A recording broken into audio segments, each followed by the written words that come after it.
नमस्कार साथियों, क्या आप एक एक्सपोर्टर हैं? भारत से अपना प्रोडक्ट जो है दूसरी कंट्रीज़ में भेजते हैं या एक्सपोर्ट बिज़नेस करने की सोचते हैं, या फिर आपने कुछ इस तरीके की पढ़ाई कर रखी है जिसके बाद कि आपको इसकी काफ़ी अच्छी नॉलेज है और आप चाहते हैं और आपको लगता है कि आप इसमें ग्रोथ कर सकते हैं, या फिर आप किसी एक्सपोर्ट कंपनी में जॉब करते हैं। सभी कुछ जानने के बाद आप अपनी सोच बना रहे हैं कि आप भी एक्सपोर्ट बिज़नेस में आएँ और एक अच्छा स्टेटस बनाएं। तो साथियों, आज की वीडियो आप सबके लिए है। मेरा नाम मीना मटेला है। मैं आपको ये बताना चाहती हूँ कि एक्सपोर्ट करने के लिए बहुत सारी तकलीफ़ें हैं, लेकिन हर एक बिज़नेस को करने के लिए तकलीफ़ें हैं। कौन सा ऐसा बिज़नेस है जिसमें तकलीफ़ें नहीं हैं? केवल यहाँ पर यदि आप सिस्टम से काम करते हैं, सिस्टम से इन द सेंस, क्योंकि एक्सपोर्ट में जो है वो आपका प्रोडक्ट हमारी कंट्री से दूसरी कंट्री में जाता है, और इस रीज़न की वजह से कई चीज़ें जो हैं हम बाउंड हो जाते हैं कि हमको इस टर्म्स और कंडीशंस में ही काम करना पड़ेगा। देश की टर्म्स कंडीशन, जिस कंट्री को माल जा रहा है उस देश की टर्म्स और कंडीशंस। तो कोई भी एक्सपोर्ट जो है उसमें जो सबसे बड़ा चैलेंज आता है वो ये होता है कि एक्सपोर्ट करने के बाद आपका सामान और आपकी पेमेंट दोनों की दोनों दूसरी कंट्री में होती हैं।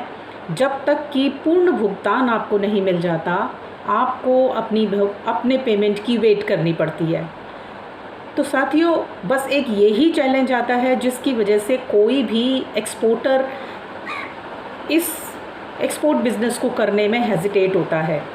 अब मैं आपको ये बताऊंगी कि एक्सपोर्ट बहुत इम्पॉर्टेंट एक विषय है किसी भी कंट्री के लिए। किसी भी कंट्री का विदेशी व्यापार पर डिपेंड करता है कि उस कंट्री की ग्रोथ क्या होगी। ग्रोथ मतलब कि हमारा व्यापार संतुलन।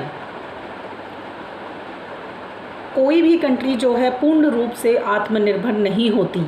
हमें अपने देश की कई ज़रूरतों के लिए विदेशों से सामान मंगवाना पड़ता है, और उस सामान को मंगवाने के लिए हमें फ़ॉरेन करेंसी की ज़रूरत होती है। तो ये फ़ॉरेन करेंसी को प्राप्त करने का एक स्रोत है एक्सपोर्ट करना, क्योंकि एक्सपोर्ट करने से कंट्री में फ़ॉरेन करेंसी आती है। तो सभी कंट्रीज़ अपने देश के एक्सपोर्ट को अधिक से अधिक बढ़ाना चाहते हैं, जिससे कि हमारी कंट्री में विदेशी मुद्रा बहुत अच्छी मात्रा में संचय हो सके, जिससे कि कंट्री की ज़रूरत के हिसाब से हम सामान बाहर से इंपोर्ट कर सकें।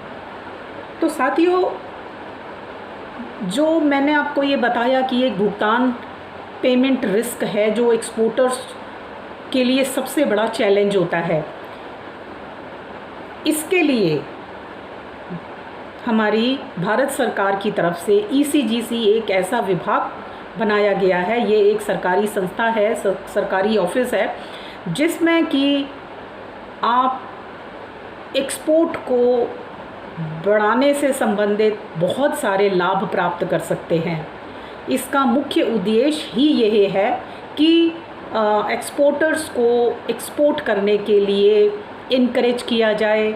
उसके लिए चाहे तो फ़ॉरेन बायर कैसे ढूंढें, किन कंट्रीज़ में ढूंढें, किन टर्म्स ऑफ पेमेंट में करें, और भुगतान या पेमेंट डिले होने पर क्या कार्यवाही करें। ये सारी की सारी चीज़ें जो हैं इस डिपार्टमेंट की खासियत हैं। उसके अतिरिक्त एक एक्सपोर्टर अपने एक्सपोर्ट मटेरियल को बनाने के लिए यदि यहाँ पर उसको सामग्री की आवश्यकता होती है और वो उस सामान को बनाने के लिए बैंक से जब लोन्स वगैरह लेता है, तो उन लोन को किस तरीके से बैंक अधिक मात्रा में और आसानी से प्राप्त कर सके बैंक से, इसकी भी सेवाएं जो हैं ECGC की तरफ से दी जाती हैं। तो यदि मैं ये बोलूं कि यदि आप एक्सपोर्ट कर रहे हैं, करना चाह रहे हैं, करने की सोच रखते हैं, तो ECGC ऑफिस में ज़रूर अपनी सदस्यता लें और वहाँ की सभी फैसिलिटीज़ को एंजॉय करें। Thank you.